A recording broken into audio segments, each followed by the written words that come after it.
Okay, everyone see my screen okay? Okay, so I'm going to do kind of a quick sprint through some of the graphing and data collection options.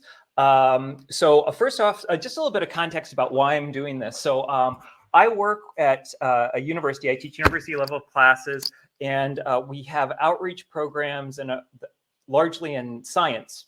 So I was working with our school partnership programs, and they were interested in doing some data measurement, some temperature collection over time. And I worked with them to develop some modules to make the microbit do this. I apologize for just a second there. So they have this one particular experiment. I'm going to do kind of a quick run through some of the highlights of it as soon as the video loads. Sorry about that. I thought that was already queued up. Yeah. There we go. If the mass of a substance affects the temperature of the substance. Okay, so the goal here is to figure out whether mass impacts absorption of temperature. And I'm just going to kind of scrub through a couple of highlights here. So they collect data using the microbit, and they show the impact of temperature on two different samples as they're exposed to light and as they're absorbing heat.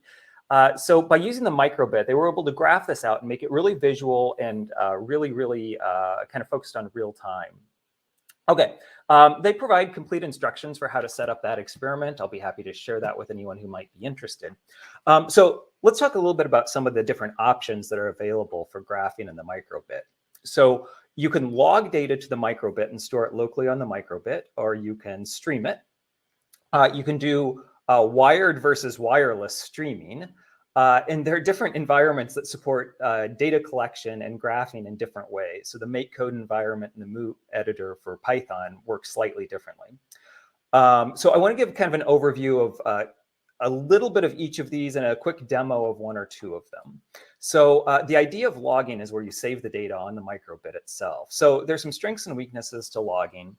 One of the real strengths is you can deploy a microbit for data collection and maybe leave it out on the playground collecting the temperature data for an entire day and night. So you can kind of see how the temperature changes with sunlight.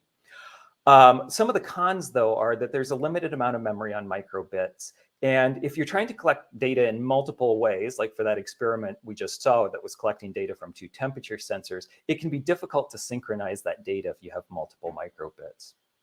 Okay, so microbit.org has kind of an overview of how to do data logging with the microbit using their newly added logging library. So the basic idea is you set up your kind of columns of data. You indicate temperature and light as the two things that are collecting here. And then you use a log data block in order to actually collect that. So that's one of the options that's available. So let's move on. So I'm going to focus the rest of my time on the idea of streaming.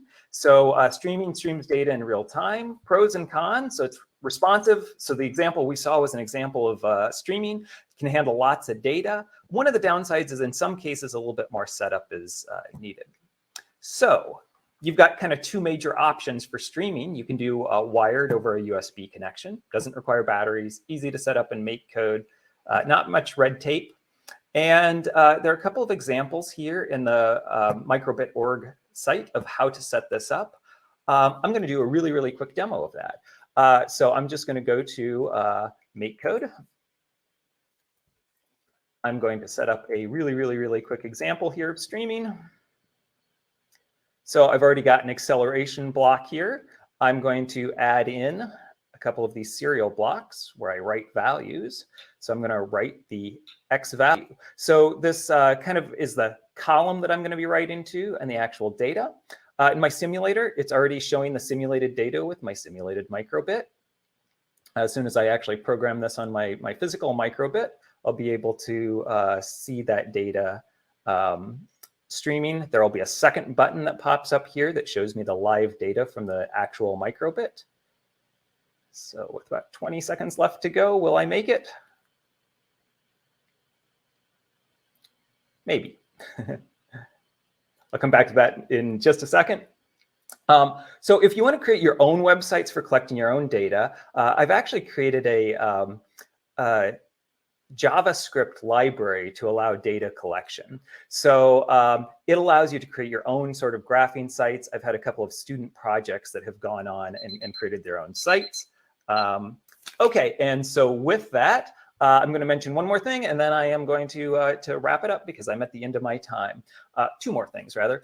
So I've also created a kind of a quick tutorial on how to stream over Bluetooth. This isn't very well suited for classroom because of the amount of setup.